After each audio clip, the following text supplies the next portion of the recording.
We in the civil society organizations working in and around the Bangsamoro core territory reiterate our support for the peace process between the government of the Philippines and the Moro Islamic Liberation Front.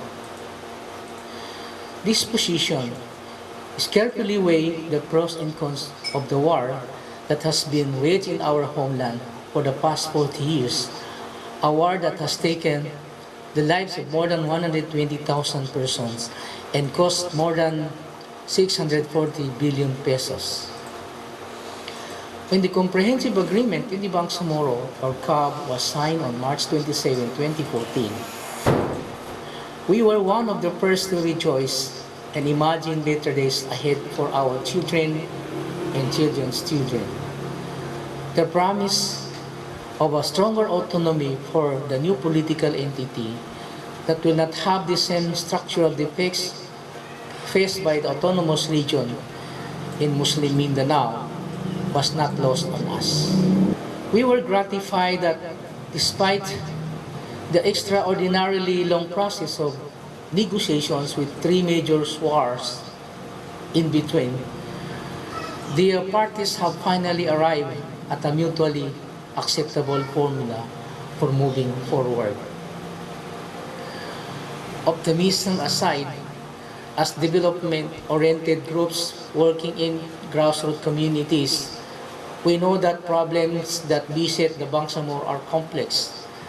and that it would take decades before we were able to rise from the bottom where we find ourselves in. It will take a strong leadership in the Bangsamoro with broad understanding of the people's needs, well-thought-out development planning, progressive and equitable socio-economic policies, a professional corps in its bureaucracy, and internal or values transformation, among others, to get us to a better place. But to get there, we need to establish the Bangsamoro first by way of a law to be passed by Congress. It is tragic and unfortunate that much of the objections posed against the House Bill 4994 and Senate Bill 2408 are not really about issues of constitutionality, but of prejudice and mistrust. Mama Sapano triggered the spiraling down of a rational discourse in Congress on the Bangsamoro, but the deep-seated bigotry, parochial interest, and upcoming election and other political agenda have become the drivers of the debates, deliberations, and decisions being made on our future. The Bangsamoro are the native inhabitants of the unconquered lands in Mindanao, Sulu, and Palawan that were legitimately annexed to what is now the Philippines when Spain succumbed to America in 1898. Such acts of annexation was without any plebiscitary consent of the people who had proudly governed themselves before and throughout the more than 300 years of Spanish colonization over the rest of what is now the Philippines. In succeeding periods, the lands of the Bangsamoro and other native inhabitants were taken over through state-sponsored migration, which had left them marginalized and minoritized. The prejudice against and intolerance for people who are different have deprived many of us of employment,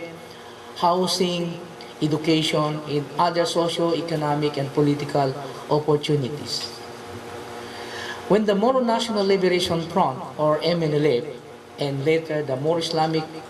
Liberation Front, or MILF, into peace negotiations with the Philippine government, we were buoyed by hope that the legitimate grievances of the Bangsamoro would finally be addressed. We know that without a peace agreement, we do not have any leverage in the Philippines' legal structure and processes, where we do not occupy any influential position.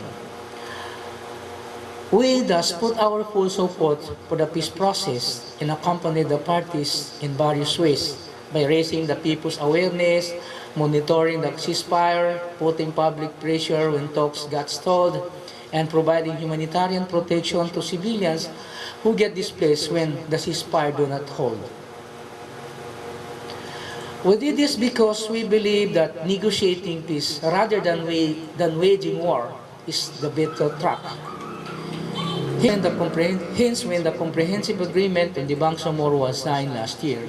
we thought we had already had a major step in peace building and peacemaking. Our aspirations as Bangsamoro people had finally been heard by the Philippine government,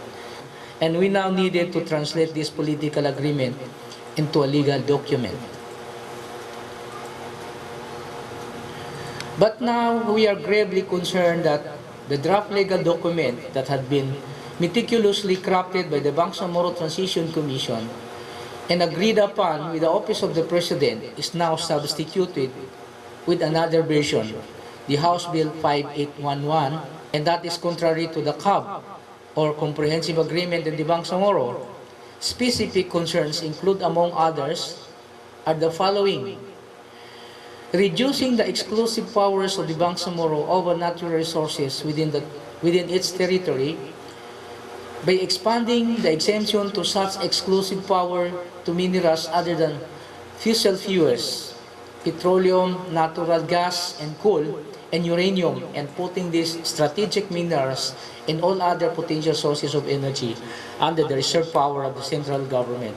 and not to concurrent powers of central and the Bangsamoro governments. Taking away the exclusive power of the Bangsamoro to declare protected areas inside the Bangsamoro. Denying contiguous municipalities, barangays, and geographical areas from petitioning to be included in the first plebiscite. Limiting the subsequent plebiscites for joining the Bangsamoro to only 2 times within 10 years, and only for the areas that are within the area of autonomy under the Tripoli Agreement. Transferring the ancestral domain or indigenous people protection from the list of exclusive powers to that of concurrent powers. Adding items in the reserve powers such as banking powers of the Ombudsman, all other powers not provided in the basic law. Making amendments that make internal security a reserve power rather than a concurrent power. Taking out parity of steam, which is an important principle in the agreement and in the BBL, limiting the powers of the Bangsamoro over the matter of budgeting as well as auditing.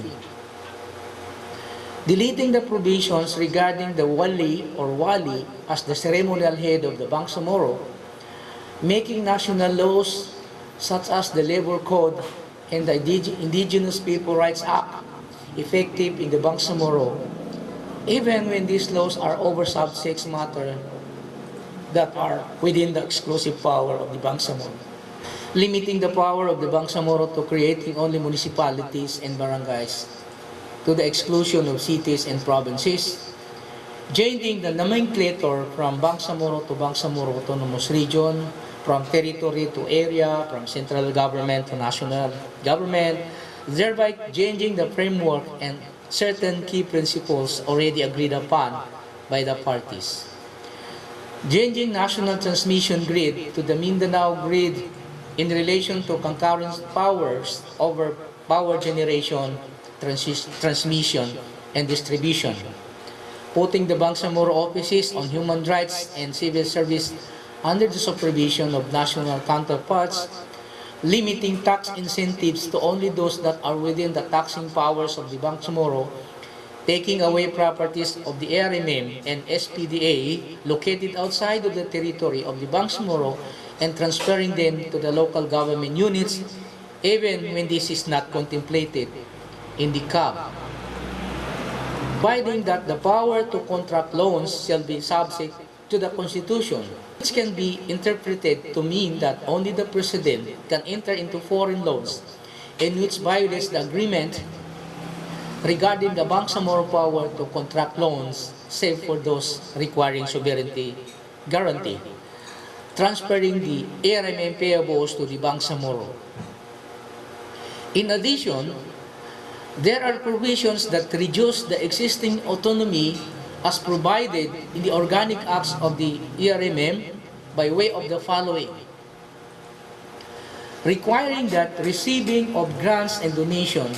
need to be approved by central government, taking out of the option for the President to create a Bangsamoro Command in the Armed Forces, downgrading the participation of the Bangsamoro in the governing boards of state universities and colleges to mere membership instead of being the co-chair or co-vice chair, not requiring corporation with branch operations in the Bangsamoro to pay taxes therein when the majority income of such corporations come from same place else, requiring that the law that can be enacted by the Bangsamoro Parliament over the Bangsamoro Police shall not only be in accordance with the basic law, but also with Constitution, national laws, and issuance of the NAFULCOM, thereby extremely limiting the legislative power of the Parliament over the Bangsamoro Police. All these amendments render the Bangsamoro less autonomous rather than the ARMM and will not address the legitimate grievances and correct the historical injustices committed against the Bangsamoro. The House Bill 4994 or Senate Bill 2408 are not just like any other proposed legislative measure, as these are born out of the process that had been meticulously undertaken by the government and a non-state armed group deciding to end one of the longest-running conflicts in the world.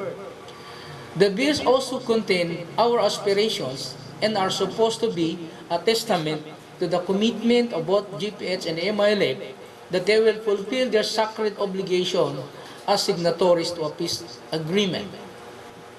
We ask the members of the Congress to rise above themselves and heed the higher interests of peace. We appeal to them to pass a Bangsamoro basic law that is faithful to the comprehensive agreement in the Bangsamoro or CAB, and to further strengthen autonomy that will not fail in providing a better future to the people in the Bangsamoro. Thank you.